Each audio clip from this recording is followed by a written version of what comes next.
Commencez par ouvrir celui-là? Ouais. Allez. Ça me pose un peu souci quand même.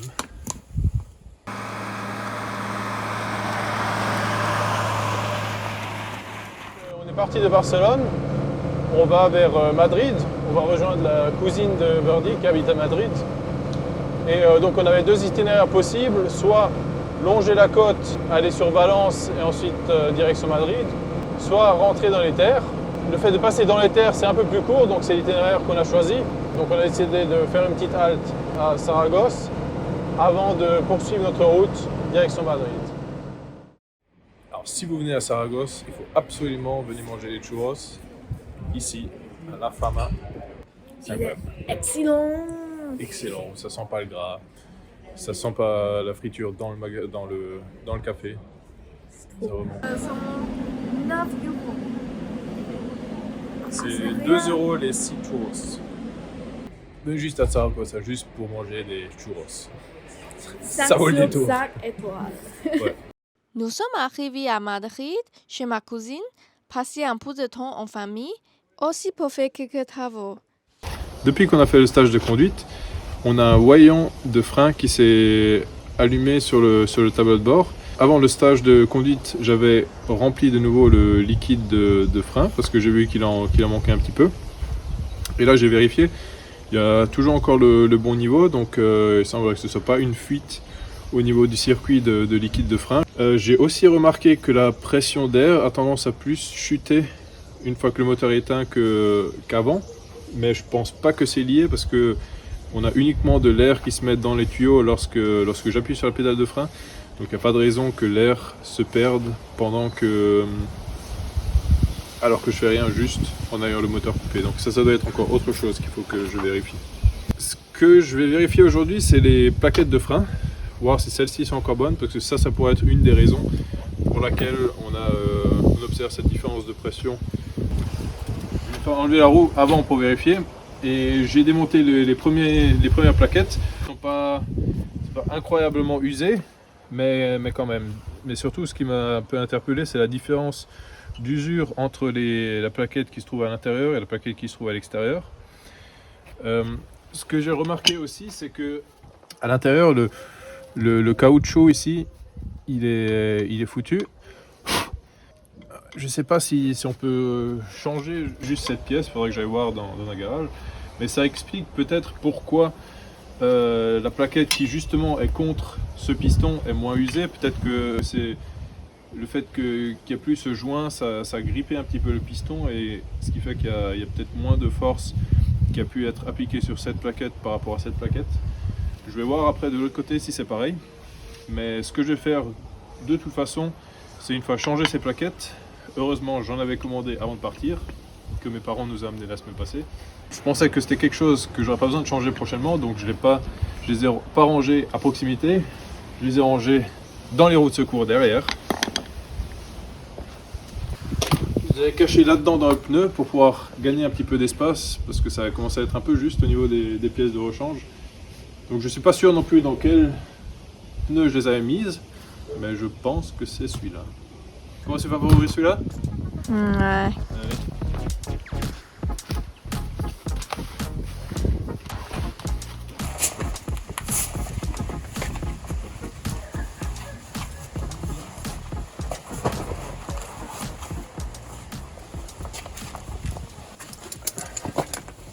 Pour enlever les plaquettes, il va falloir que je resserre les pistons, que je compresse les pistons. Donc j'ai emmené heureusement des serre-joints. J'ai toujours fait comme ça, donc ça va pas si mal pour le moment. Plus facile que ce que je pensais. 2 goupilles là à enlever. Mon fameux coup de marteau.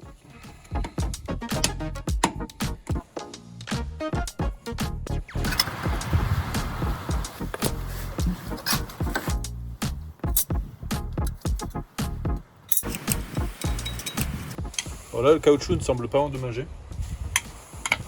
Uniquement de l'autre côté.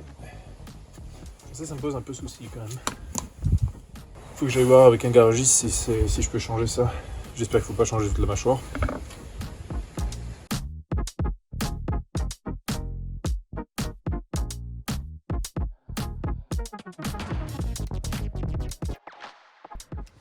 Alors petit update, j'ai redémonté ma roue, la première que j'avais démontée pour changer les garnitures de frein. Parce que je me suis rendu compte que ces petites plaquettes là, il y a quand même un intérêt de cette ouverture là qui a un sens. Heureusement j'avais acheté avant de partir le manuel d'atelier. Donc il y a des infos assez intéressantes sur comment démonter les différentes parties, les vues éclatées des différentes pièces et tout. C'est assez bien fait, mais il faut le regarder. Ce que j'avais mal fait avant de commencer. Donc en fait, il y a un sens, et puis sur une des mâchoires, j'ai mis dans le mauvais sens. Donc on a cette petite ouverture en bas, et il faut que cette ouverture soit dans le sens d'entrée du disque. Voilà. Donc là, elle est vers le bas, ça veut dire que le disque va tourner dans ce sens-là.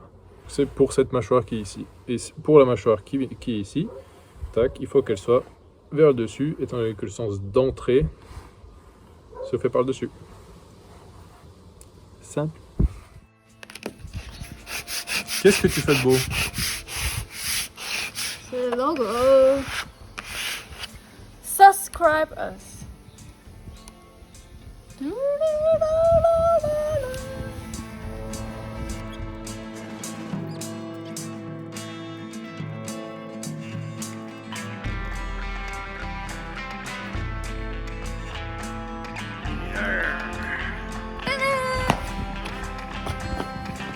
Alors, on est en train de faire une petite sortie en vélo près de la maison de la cousine à Birdie. Et quand on a fait demi-tour, on s'est rendu compte aussi que Birdie a perdu la béquille de son vélo sur la route. Je suis en train de chercher. Mais le problème c'est que tous les pierres c'est presque noir. Et puis le morceau il est noir, je sais pas. Donc bon, sur le chemin de retour, on fait attention à essayer de retrouver le petit morceau manquant. Mais en tout cas, c'est plutôt joli. Si vous voyez derrière moi, les montagnes avec les formations rocheuses là. C'est assez sympa cette partie du parcours. Et puis bien sûr, vu qu'on a fait un détour, on est passé dans un village, on avait des gens assis dehors en terrasse. Ça a réveillé l'appétit de Birdie, hein, qui soudainement a voulu manger. Ah, manger c'est la vie. Hein. Ouais, voilà, qui soudainement a bien sûr voulu manger. Alors on a dû s'arrêter. Qu'est-ce qu'on a mangé ce midi? Quand t'arrêteras de tomber dans tous les trous. On a mangé tortilla, ça c'est notre spécialité de Spain. Et puis on a mangé l'autre chose, c'est la spécialité aussi. C'est lapin en l'ail. Lapin à l'ail, ouais. Et une salade de tomates. Et une grande bière. Et un coca. Super, je suis contente. Nous avons aussi visité un peu autour de Madrid. Alors aujourd'hui il fait froid et nous sommes à Cuenca. Cuenca, ouais, c'est à peu près ça. Ouais. Cuenca. Et vous voyez derrière là? Je vous montre. L'autre côté. Ah, bah, je vois pas. Ici. Alors. Et derrière nous, on a... Qu'est-ce qu'on a derrière? Monastère. Ah bien, bravo. On va vous montrer comment ils sont construits, c'est incroyable. Parce que tous les bâtiments, c'est sur pied.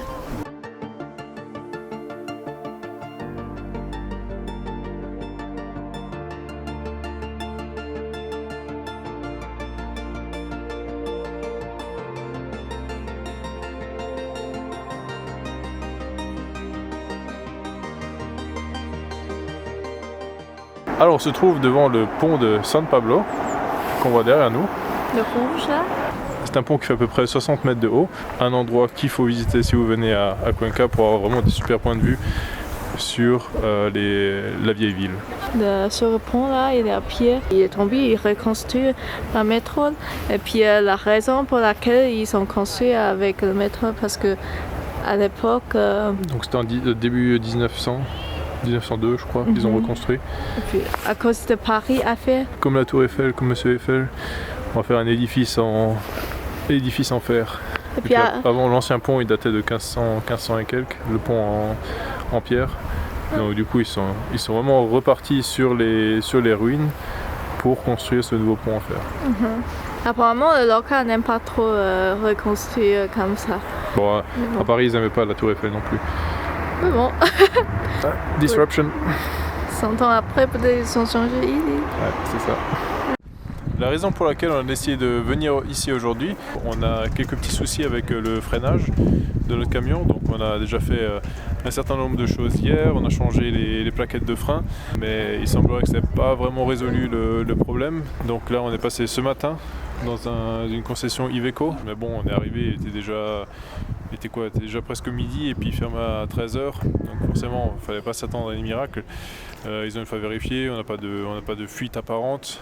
Donc ce qu'on va faire, c'est qu'on va rester ici pendant le week-end pour éviter de circuler avec le camion. Et puis lundi matin, on va aller directement chez eux pour purger le liquide de frein. Et on espère, on croise les doigts, que ça va être tout bon pour lundi matin. Donc ça, on peut continuer notre route vers le sud, vers l'Andalousie. Bon, c'est la galère, ça fait chier. On a passé 1 heure maintenant dans le garage là, pour essayer de négocier.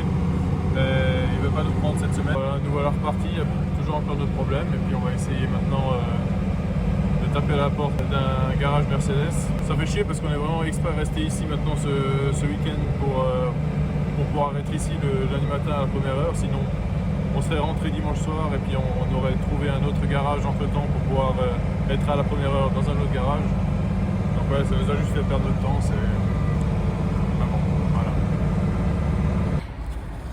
Voilà, on vient de laisser Milou derrière nous, dans le garage Mercedes Madrid, première fois depuis le début du voyage. C'est pas longtemps, hein, seulement 3 semaines. Putain, 3 semaines, déjà on doit le laisser au garage. Non, mais Bon, le premier jour, on a déjà ouvert le pneu. Hein. Elle est où la Deutsche Qualität là? Bon bref,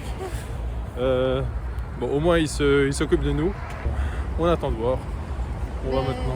C'est vraiment dangereux de rouler comme ça, donc prends pas le risque. Ouais. Il faut. Oui, et puis heureusement on est encore en Europe, on est encore à Madrid, près de sa cousine. Merci Nati. Merci Nadi, merci Dani. Les deux lourds, les super chiants sont encore là. Ça fait déjà plus d'1 semaine. On vous dérange. On n'est pas prêt d'être partis.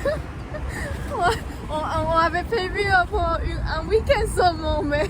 Nous, du coup, on a pris le minimum d'affaires avec nous. Voilà, enfin toutes les affaires, non, ce serait un peu facile. Au prochain épisode, nous allons partir à la découverte de l'Andalousie avec le désert de Goraf, le parc Sierra de Cazorla et ce qui devait arriver arriva. On bord de la route. Première panne d'essence. Pour nous soutenir dans nos vidéos, n'oubliez pas de liker et de commenter la vidéo.